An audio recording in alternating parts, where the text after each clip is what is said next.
কর্মী ভাইরা এবং দেশবাসী, আসসালামু আলাইকুম ওয়া রাহমাতুল্লাহি ওয়া বারাকাতুহু। আজকে আমাদের যে সমাবেশ, এই সমাবেশ সম্পর্কে আমাদের নেতৃবৃন্দ আমাদের সামনে কথা বলবে। আমি এই বলে আমি একটা কথা বলতে চাই, সেটা হলো এই দেশের মেহনতি মানুষের, শ্রমিক, কৃষক, শ্রমিক যারা আছে তাদের ন্যায্য অধিকারকে আদায় করতে হলে এই দেশে সেই 1450 বছর আগে যে আমাদের নেতা বিশ্বনবী জনাব মুহাম্মদ রাসূলুল্লাহ সাল্লাল্লাহু আলাইহি ওয়াসাল্লাম এই আদর্শ কায়েম করে গেছেন, সেই আদর্শকে আমাদের সমাজে কায়েম করার জন্য আগামীতে আমরা ইনশাআল্লাহ বাংলাদেশের বৃহত্তম আন্দোলন বাংলাদেশ জামায়াত ইসলামী শীতকাল আসরের নয়বেশন প্রার্থী জনাব সরাসরি তাকে দাঁড়িপাল্লায় ভোট দিয়ে সেই ন্যায় বিচারকে প্রতিষ্ঠা করার জন্য সবাইকে আহ্বানে রেখে আমার সংক্ষিপ্ত আলোচনা এখানে শেষ করছি। আসসালামু আলাইকুম ওয়া রাহমাতুল্লাহি ওয়া বারাকাতুহু।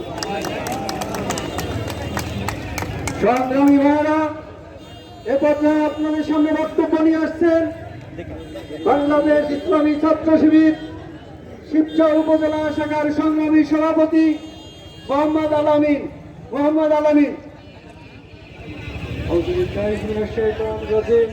বিসমিল্লাহির রহমানির রহিম। দক্ষিণ পূর্ব এশিয়ার বৃহত্তম রাজনৈতিক ইসলামী সংগঠন বাংলাদেশ জামায়াত ইসলামী শিবচর উপজেলা এবং পৌরসভা কর্তৃক আয়োজিত আজকের এই বাস্তবা দাবিতে সম্মানিত প্রধান অতিথি, বিশেষ অতিথিবৃন্দ, আমার সামনে উপস্থিত প্রাণপ্রিয় হিন্দু জনতা, আইন শৃঙ্খলা নিয়োজিত সদস্য ভাইরা, আমার সামনে উপস্থিত জাতির বিবেক, সাংবাদিক বন্ধুগণ, সবাইকে আমার প্রাণপ্রিয় সংগঠন বাংলাদেশ ইসলামী ছাত্র শিবিরের পক্ষ থেকে মোবারকবাদ। আসসালামু আলাইকুম ওয়া রাহমাতুল্লাহ। 24-এর ছাত্র জনতার গণঅভ্যুত্থান পরবর্তী সময়ে এদেশের মানুষের আশা আকাঙ্ক্ষা ছিল দেশে একটি স্থিতিশীল পরিবেশ তৈরি হবে, দেশে একটি সুস্থ ধারা রাজনীতি পরিবর্তন হবে, কিন্তু আমরা তা দেখতে পাইনি। দেশের মানুষ এখন অনির্বোধ, দেশে এখন প্রকাশ্যে মানুষকে কুপিয়ে হত্যা করা হয়, মানুষকে হত্যা করা হয়।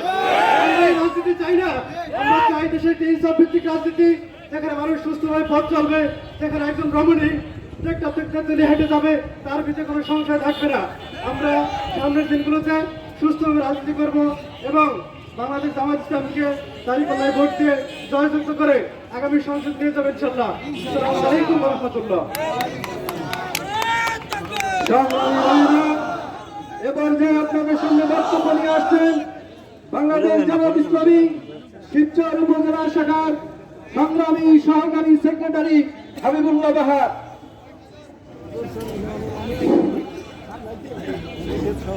السلام عليكم ورحمة الله وبركاته. وعليكم السلام ورحمة الله. إن الحمد لله نحمده ونصلي على رسوله الكريم أما بعد. أعوذ بالله من الشيطان الرجيم. بسم الله الرحمن الرحيم.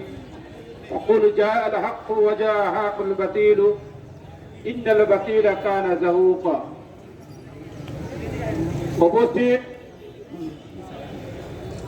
শিবচর উপজেলা কর্তৃক আয়োজিত সমাবেশের সম্মানিত সভাপতি, বাংলাদেশ জামায়াত ইসলামী মনোনীত প্রার্থী, ঢাকা বিশ্ববিদ্যালয়ের সাবেক ছাত্রনেতা জনাব সরওয়ার হোসেন মির্জা, উপস্থিত আছেন শিবচর উপজেলার পৌরসভার সম্মানিত আমির জনাব বেলায়েত হোসেন মির্জা, শিবচর উপজেলার বাংলাদেশ